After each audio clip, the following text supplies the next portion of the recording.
जय हिंद साथियों, स्वागत है आपका एसएसपी क्लासेस में।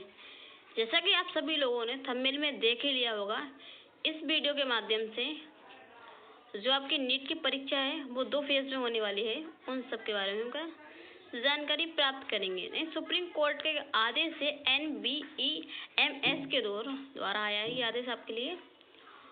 ठीक है, 3 अगस्त को एकल पारी में नीट पीजी परीक्षा हुई थी। तो इस सब के बारे में हम क्या टोटल A to Z हम जानकारी प्राप्त करने वाले हैं। तो वीडियो को बिना स्किप किए आगे तक जरूर देखिए। आइए स्टार्ट करते हैं। सबसे पहले हम देख लेते हैं सुप्रीम कोर्ट ने क्या आदेश दिया है। तो सुप्रीम कोर्ट द्वारा NBEMS के अनुरोध को मंजूरी दिए जाने के बाद 3 अगस्त को एकल पाली में नीट पीजी परीक्षा 2025 को हो गया थी। तो नीट पीजी परीक्षा 2 पालियों में आयोजित करने की योजना को चुनौती देने वाली याचिका पर सुनवाई करते हुए सुप्रीम कोर्ट ने क्या कहा है, 30 मई को राष्ट्रीय आयुर्विज्ञान परीक्षा बोर्ड ने इसे एक ही पाली में आयोजित करने को कहा है। जो आपका होने वाला था उसको एक पाली में आयोजित करने को बोला है नीट पीजी परीक्षा के लिए। आगे देखते हैं, राष्ट्रीय पात्रता सह प्रवेश परीक्षा स्नातकोत्तर 2025 स्नातकोत्तर चिकित्सा पाठ्यक्रमों में प्रवेश के लिए राष्ट्रीय स्तर की परीक्षा 3 अगस्त को एक ही पाली में आयोजित की जाएगी। यह तब हुआ जब सुप्रीम कोर्ट ने शुक्रवार को राष्ट्रीय आयुर्विज्ञान परीक्षा बोर्ड NBEMS की परीक्षा को पुनः निर्धारित करने के अनुरोध को मंजूरी दे दी, जिसे मूल रूप से 15 जून को 2 पालियों में आयोजित करने की योजना थी। आगे देखते हैं, न्यायमूर्ति प्रशांत कुमार मिश्रा और न्यायमूर्ति AG महेश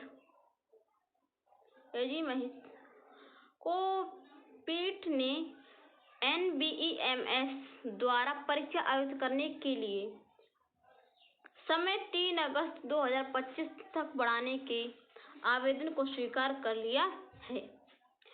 2 पालियों में परीक्षा आयोजित करने की योजना को चुनौती देने वाली याचिका पर सुनवाई करते हुए शीर्ष अदालत ने 30 मई को NBEMS को इसे एक ही पाली में आयोजित करने को कहा था।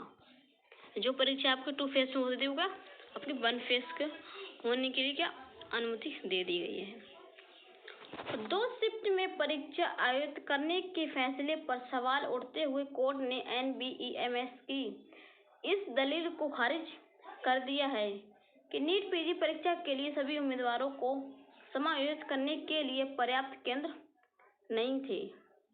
पीठ ने कहा, हम यह स्वीकार करने के लिए तैयार नहीं हैं कि पूरे देश में और इस तकनीकी प्रगति को देखते हुए परीक्षा निकाय को एक शिफ्ट में आयोजित करने के लिए पर्याप्त केंद्र मिल सके। इसके बाद NBEMS ने समय बढ़ाने के लिए कोर्ट में आवेदन दायर किया। आवेदन दायर किया उन लोगों ने समय के लिए। तो क्या आवेदन दायर किया उसके बारे में बात करते हैं।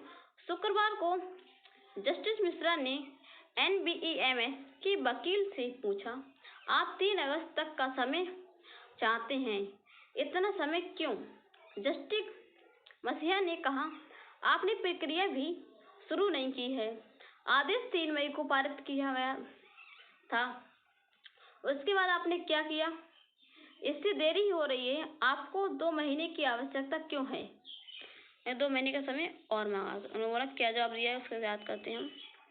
तो केंद्र की ओर से अतिरिक्त सॉलिसिटर जनरल के MA नटराज ने भी कहा कि कई दौर की उच्च राष्ट्रीय बैठकों के बाद वे 3 अगस्त की तारीख पर पहुंचे हैं।